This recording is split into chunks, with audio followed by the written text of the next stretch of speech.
My name is Alistair. I am 61 years old. For 40 of those years, I was a ship captain. And on August 14th, 2021, I died on the bridge of my own vessel from a sudden, massive cardiac arrest. The medical reports say my heart and brain were without oxygen for 22 minutes. 22 minutes. In those minutes, I saw things. I met the Lord, and He showed me a great wave, a spiritual tsunami that is coming for this world. What He showed me wasn't about fire or brimstone in the way you might think. It was about something quieter, something happening right now in your homes, in your hands. And His warning, it should terrify all of us. To understand what I was shown, you have to understand the man I was. My life was built on a single, solid pillar: control. As a captain of a supercontainer ship, control wasn't just a preference. It was a necessity, a religion. My ship was a floating city of steel, 200,000 tons of it, and I was its absolute monarch. I controlled its heading, its speed, its cargo, its crew. The sea is a formidable beast, chaotic and unpredictable, but on my bridge, I brought order to it. I could read the weather charts, interpret the faint green blips on a radar screen, hear the subtle changes in the thrum of the engines, and know exactly what to do. My world was one of precise calculations, of cause and effect, of hydraulics and navigation. There was a right way and a wrong way to do everything, and my job was to enforce the right way. My crew respected me. They might have even feared me a little, and I was fine with that. Respect and fear were useful tools for maintaining order. A captain's word is law. That's what they say, and that's how I lived. This life made me proud. It was a deep, quiet pride that settled into my bones like sea salt. I was Captain Alistair Finch. I wasn't just a man with a job. The job was my identity. But there was a problem with this life. A ship has bulkheads, watertight compartments that keep a flood in one area from sinking the whole vessel. I had compartmentalized my life in the same way. There was the ship, and then there was everything else. My family, my dear wife Sarah, and my grown son Daniel, they lived in the everything else compartment. When I was at sea, I was fully present, a master of my domain. When I was home, I was adrift. I was still wearing my captain's hat in my own living room. I would issue directives about household finances, make pronouncements about my son's career choices, and survey my own home like it was a foreign port I needed to secure. I loved my family, of course I did. I loved them in the way a man who provides, who protects, who ensures the structural integrity of their lives, loves them. But I was disconnected. My passion was my work, my ship, my sea. My family was getting what was left over. The truth, the flaw that I couldn't see until it was far too late, was my pride. I believed, truly believed, that I was the captain of my own soul. I thought I was in control of everything that mattered. I prayed sometimes, but it was the prayer of a man giving a status report to a superior officer. Formal, distant, habitual. I didn't ask for help, because captains don't ask for help. They give orders.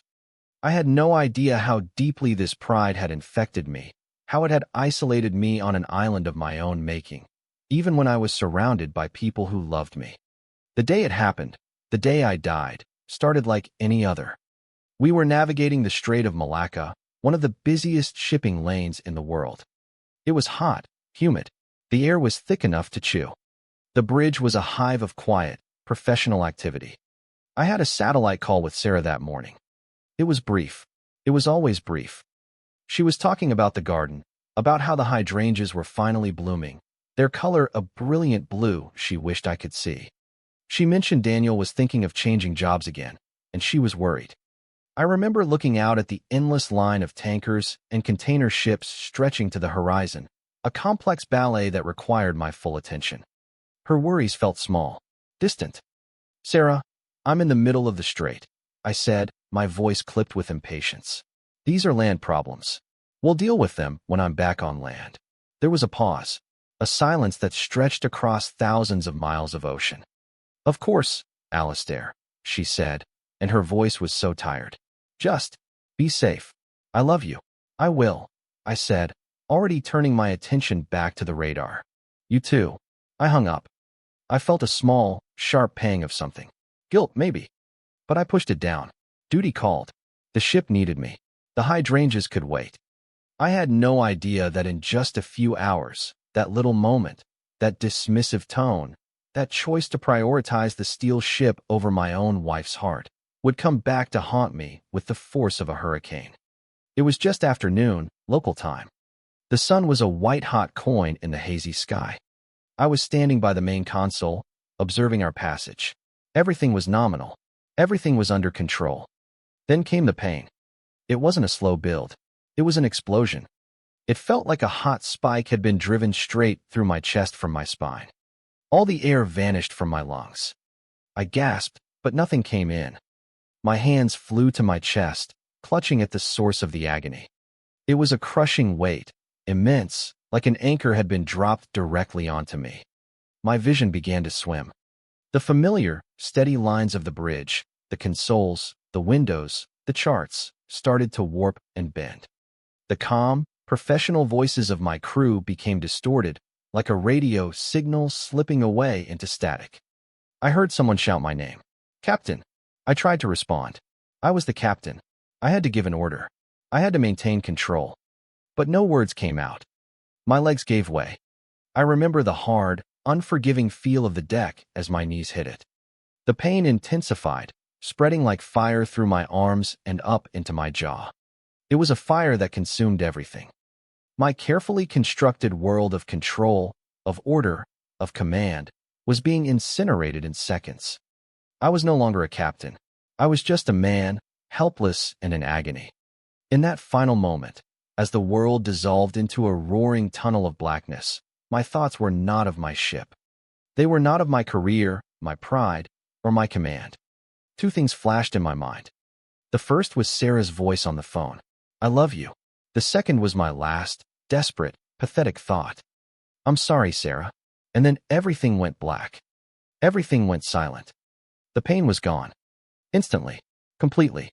There was no transition, just an abrupt cessation of all sensation. One moment, my entire being was consumed by agony. The next, there was only peace.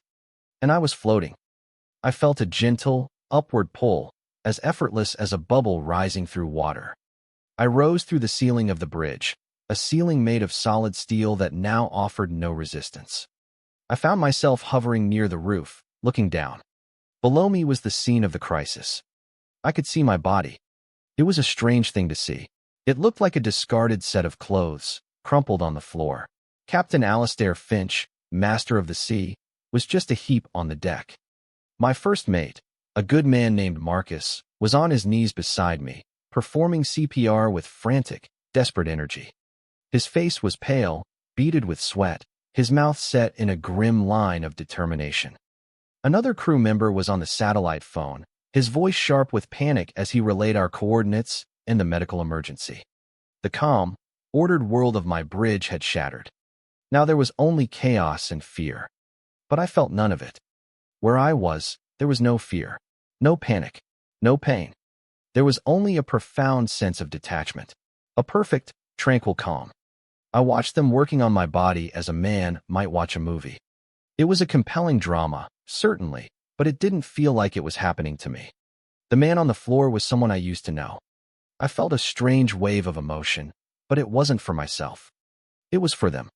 For Marcus, for the fear in his eyes. For my crew, their faces etched with shock and worry. I felt a deep sadness for their panic, for their grief. They were fighting so hard to save a shell that I had already abandoned. I wanted to tell them, "It's all right. Stop. I'm okay." But of course, I had no voice. I had no physical form to speak of. I was just awareness, a point of view floating in the quiet air. Then, something began to change. The edges of the scene below me started to blur.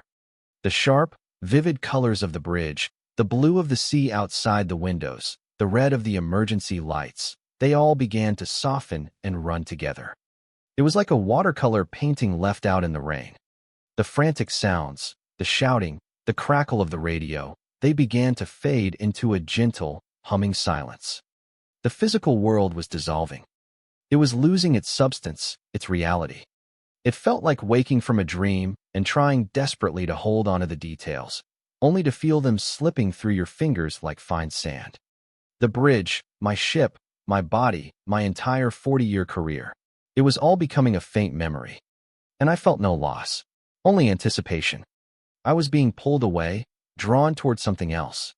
A new reality was asserting itself. The last thing I saw of the earthly realm was the anguished face of my first mate, and then it too faded into nothing. I was in darkness. But it was not a cold or empty darkness. It was a soft, velvety, comforting darkness, like being wrapped in the safest blanket imaginable. The silence was absolute, but it wasn't empty. It was full. It was a listening silence, pregnant with promise. I had no body, no senses, but I was more aware, more myself, than I had ever been in my life. All the titles and roles I had worn, captain, husband, father, they were gone. All that was left was the core of me, just Alistair. And in that perfect, peaceful dark, I was not afraid. I felt like I was waiting for something I had been promised a long, long time ago. Then, a light began to appear. It started as a pinprick, far in the distance. But it grew, slowly at first, then with increasing speed and intensity. It wasn't a harsh, blinding light. It was warm, golden, and indescribably beautiful. It was a living light. It pulsed with love, with joy, with a peace so profound it felt like the very substance of creation. As the light grew, it pushed away the darkness, and a new place began to form around me. I found myself standing. I had form again, though it felt different, lighter, whole. I was in a garden. But this was no earthly garden. The grass beneath my feet was a shade of green so vibrant and alive it seemed to hum with energy. Each blade was a perfect, individual creation. Flowers bloomed in colors my human eyes had never seen, colors for which we have no names. Their fragrance was not just a smell, it was a feeling. It smelled like joy, like homecoming. A gentle breeze stirred the leaves of the trees, and the sound was like music, a melody of pure serenity.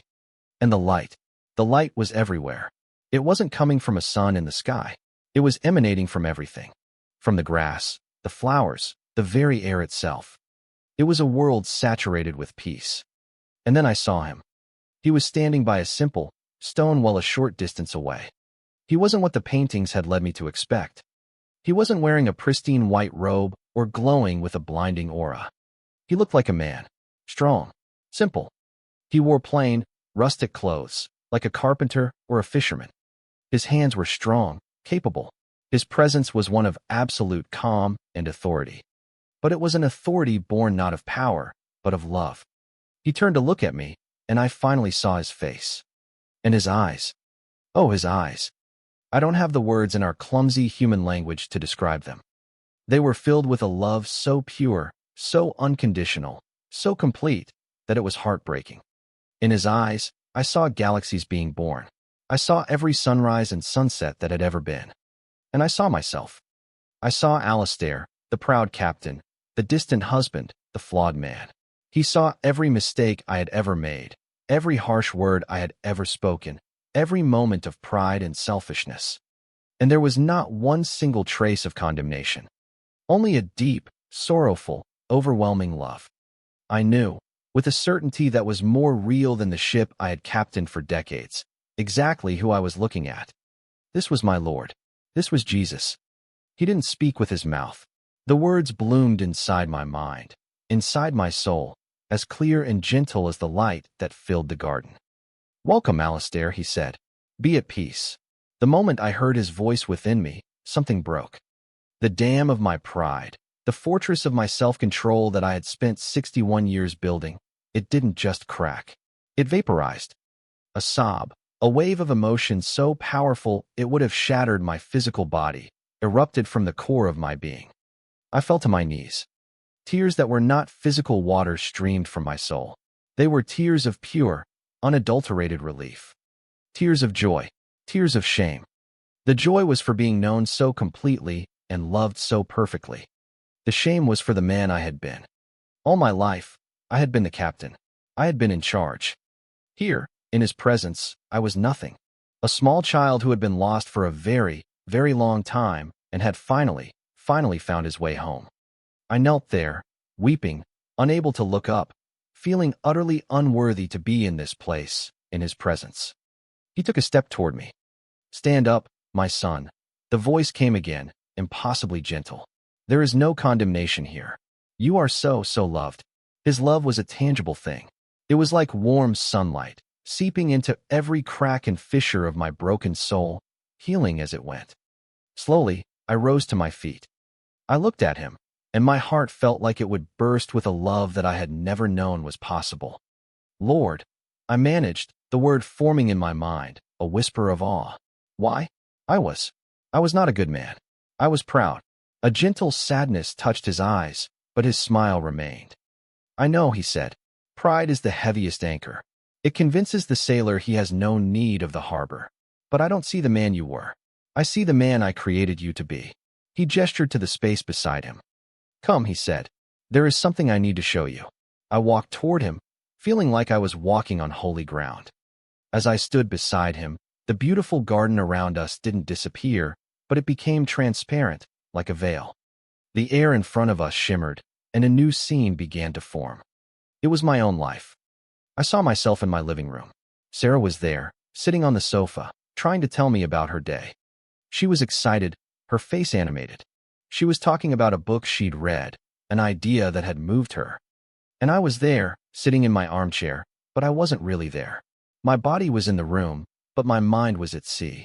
I was nodding, saying, "Uh-huh," but my eyes were distant. I was thinking about fuel consumption, about weather patterns, about the next port of call. I saw the light in her face slowly dim as she realized I wasn't listening. I saw her trail off, her shoulders slumping slightly. The Lord didn't say a word, but I felt his sadness next to me, a gentle ache. The scene shifted. Now it was my son, Daniel. He was a teenager. He had come to me, so excited, holding a drawing he'd made. It was a picture of a futuristic ship. He tried to explain all the features, his young voice full of passion. And I, Captain Alistair Finch, looked it over with a critical eye. I pointed out the flaws in the hydrodynamics, told him the design was impractical. I treated his dream like it was a faulty blueprint. I saw the hope in his eyes curdle into disappointment and then into a familiar, resentful mask of indifference. I had crushed a piece of his spirit with my pride, with my need to be the expert, the captain.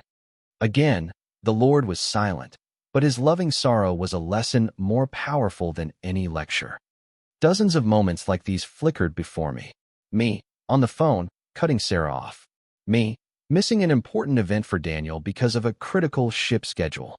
Me, choosing my kingdom of steel over my family of flesh and blood, time and time again. It was a litany of small betrayals, of missed connections, of a heart hardened by self-importance. And I saw it all with horrifying clarity. My pride wasn't just a character flaw, it was an active force of destruction in my own home.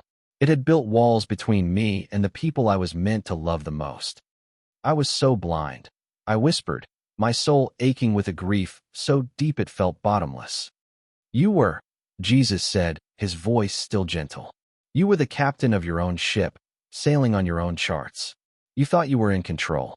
Then, he looked at me, and his gaze became more intense, more urgent. "Now look," he said. "Look at what this same pride is doing to my world." The personal visions faded, and the space before us expanded, becoming a view of the entire Earth as if seen from a great height. But I wasn't just seeing continents and oceans. I was seeing spirits. I saw humanity as a vast sea of individual lights.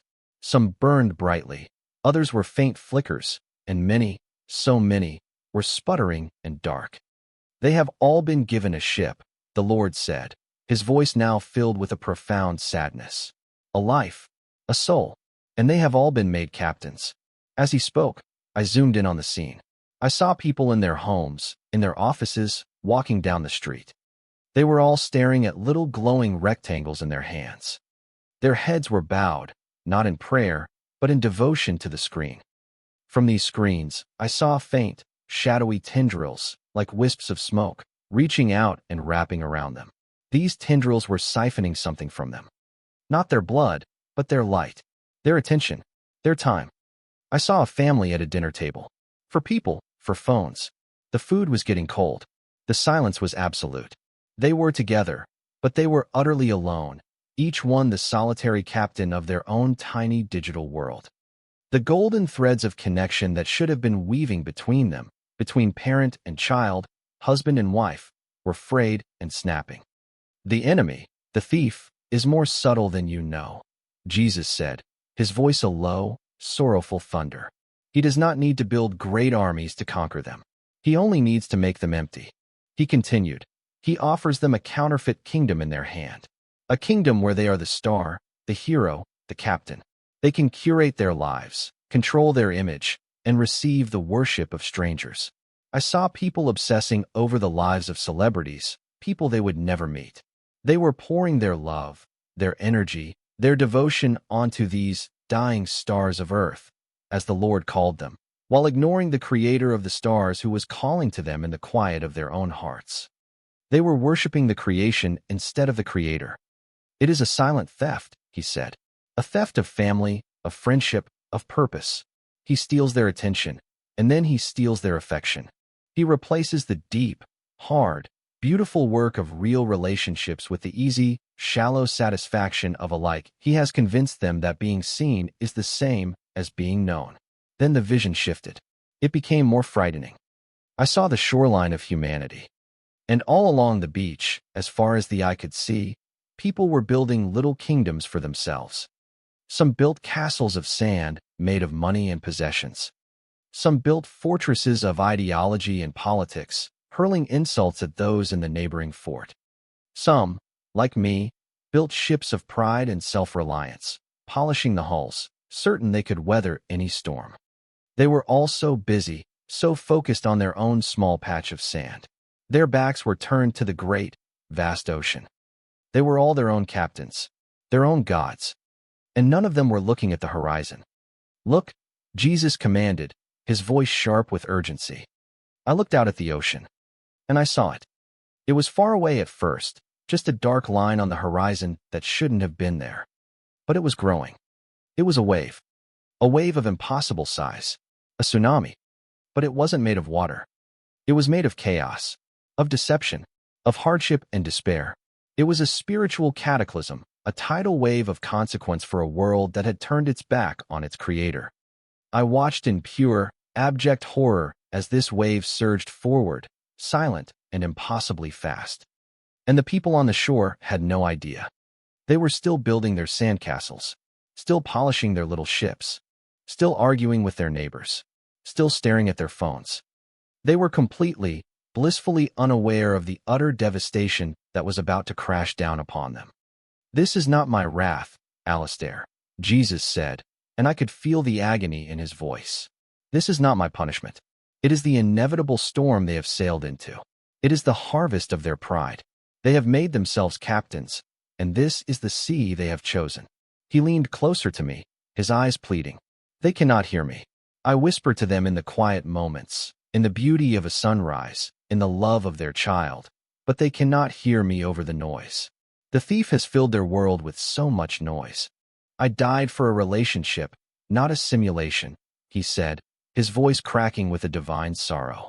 I came to be their living water, and they are dying of thirst while drinking sand.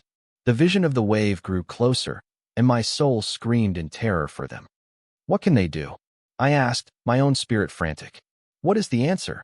He looked at me, and the entire universe of horror and chaos faded away, leaving only his face, his eyes, his love. The answer is the same as it has always been, he said softly. They must abandon their own ships. They must turn away from their kingdoms of sand. They must stop believing the lie that they are in control. And they must get in my ark. My ship is the only one that can withstand this storm. My love is the only safe harbor. He held my gaze, and I felt his next words as a command burned into my very essence. Choose what is real, he said. Tell them to choose what is real. The love of their family is real. A moment of quiet prayer is real. The ground beneath their feet is real. My love for them is real. The rest is a shadow. A beautiful, captivating, deadly shadow. The urgency I felt was overwhelming. The need to go back, to warn them, to shout from the rooftops. But at the same time, the thought of leaving this place, of leaving him, was an agony beyond description. Here was perfect peace, perfect love, perfect understanding. Here I was home. The world below, with its noise and its pain and its coming tsunami of chaos, was a nightmare. Please, Lord, I begged, the words tearing from my soul. Don't send me back. Please let me stay here with you. I can't go back there. He placed a hand on my shoulder, and the warmth of it was the warmth of 1,000 suns. It was the feeling of a father's love. Alistair, he said, and his voice was firm but drenched in mercy. Your work is not done. That tsunami you saw.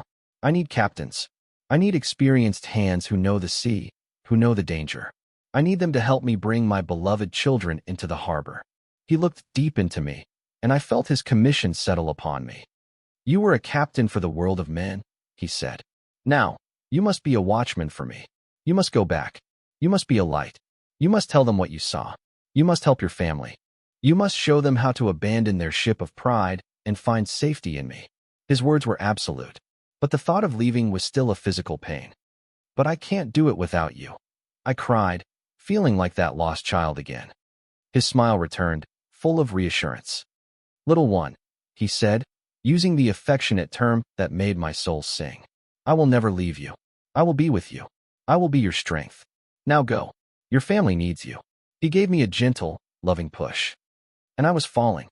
The beautiful garden, the golden light, his loving face, it all receded with sickening speed. I was falling back into the cold, gray world of matter. The grief was an iron cloak, heavy and suffocating. I was being exiled from home. I was leaving paradise for a battlefield. The return to my body was not gentle. It was a violent, brutal collision. One moment I was a spirit in freefall, the next I was slammed back into the prison of my flesh. The first sensation was pain. The crushing agony in my chest was back, 1,000 times worse than before. Then came the sensory overload. My first breath was a gasp that burned my lungs like fire. The lights of the bridge were searingly bright, stabbing at my eyes. The sounds, the beeping of a defibrillator, the shouts of my crew, were a deafening, painful roar. I felt the hard plastic of an oxygen mask on my face. I felt hands on me, a needle in my arm. It was all too much, too harsh, too loud, too broken. I wept, but these were not the cleansing tears of heaven. They were the hot, salty, bitter tears of a man grieving for a home he had just lost. I opened my eyes and saw Marcus's face looming over me.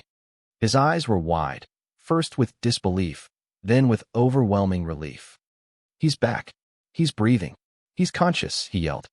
Conscious.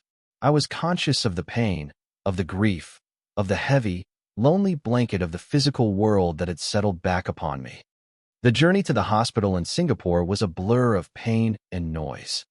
But underneath the grief, a new feeling was taking root. The Lord's promise, I will be with you, and a burning, unquenchable urgency. The mission. When they got me stabilized, the doctors were baffled. A cardiologist, a brilliant man with kind eyes, stood at the foot of my bed, looking at a chart in his hands as if it were written in an alien language. He looked up at me, then back at the chart. Captain Finch, he said, shaking his head slowly. I don't know how to explain this. He told me that based on the reports from my ship, my heart had been in full arrest for at least 22 minutes before they were able to establish a stable rhythm with the defibrillator. 22 minutes, he repeated, emphasizing each word.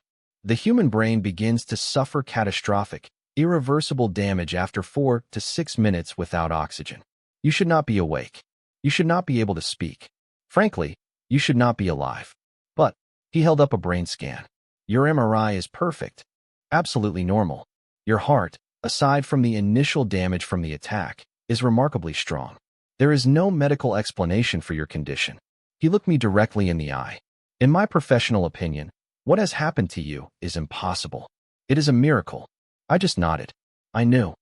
Sarah and Daniel flew in the next day. When Sarah walked into my hospital room, I saw her for the first time. I really saw her. Not as an extension of my life, but as the precious, beautiful woman the Lord loved. The pride was gone.